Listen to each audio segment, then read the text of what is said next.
The Cuse knew that Colgate was going to come into the Carrier Dome with one goal in mind, to shoot the three early and often. The Raiders may have sunk 14 of them and cut the lead to 6 early in the second half, but it was the Orange big three, Tyus Battle, O'Shea Brissett, and Frank Howard who helped SU pull away and secure their 8th win on the season. And Jim Boeheim in his post-game press conference said that the offense needs to get a lot better. That's something they're going to be working on this week while they prepare for a matchup with Georgetown in D.C. next Saturday. Reporting from the Carrier Dome, Kate Callaway, Spectrum News. And if you look at the Husky game notes, you can see it says 108 hashtag and counting. Obviously, UConn is feeling very confident that this run will continue, but the Orange also have confidence that they have what it takes to break this streak, make some history, and bust a lot of brackets right here at Gampel Pavilion. Reporting in stores, Kate Callaway, Spectrum News. It wasn't the outcome they were hoping for in Grand Rapids, but even though the Crunch didn't come away with a pair of road wins, they still gained a lot of confidence in the process. Syracuse now returns home, down 0-2 in the Calder Cup Finals, but they haven't hit the panic button all playoffs, and they're not going to start now. Well, the Maine Enwell Little League team has always come to this field as fans, but for the first time ever, they are competing in the Little League World Series. They took down Rhode Island 7-2 in the first game to move into the winner's bracket. Probably the most exciting thing to see was the kids take the field for the first time under the big lights.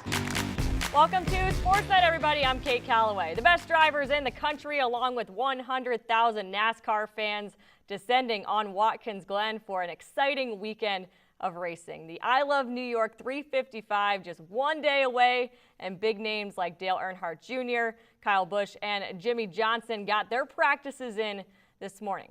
Welcome to Sportsnet, everybody. I'm Kate Callaway. In 4 days, Syracuse football training camp starts, and 33 days later, the season will be officially underway. Can you believe it? Halfway between those two big dates, the Orange Faithful will get a chance to see their even faster team at the Fan Fest on August 12th at the SU Soccer Stadium.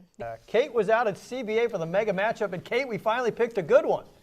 Yes, we finally got a good one. I have a trivia question for you. When was the last time that Central Square beat CBA in football? You or Eric? I was 8. You were 8. I heard you say it earlier, but I can't remember the year. 1975. So that's why it's our mega matchup this week. So let's get right to the highlights. You got quarterback Servassier Dennis sitting the sidelines after going down against FM last week. Central Square up 19-13 early in the fourth quarter. What kind of shorts did Mario and Luigi wear, guys? Denim, denim, denim. He's powered up right there. Timmy Denham. Redhawks looking for the answer, and he goes by the name of Jamie Battaglia. He's a workhorse out there.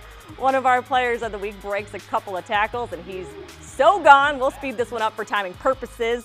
The 74-yard run gives C-Square the lead. Now just over 5 left to play. Denham again, this time from 11 yards out, puts the Bros on top, and they stay there for good.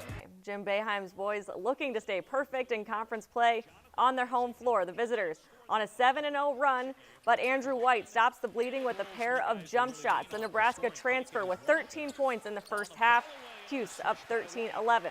Quiet first half for Tyler Lydon with just 8, but he hits from way downtown to take a 3-point lead. A minute later, Tyus Battle to Tyler Roberson with the stuff. That gets the Dome a-rockin'. John Gillen with 11 helpers, and this steal catches the Noles sleeping, dishes to Roby for the hoop and the harm. The Orange head into half, up 18.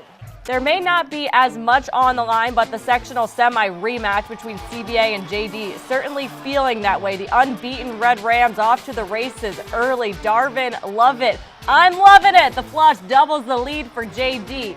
It's snowing outside, and it's raining threes on the court. First, it's Dan D'Amico, then Paul Averso making the net pop. Final seconds of the quarter, Buddy Boeheim takes it himself at the buzzer. Jamesville DeWitt with the last laugh in this one. They win 67-62. Thanks, guys. Here with you, Coach Tom Bellino. And, Coach, how big was that stop at the end of the first half? I saw you getting hype over there.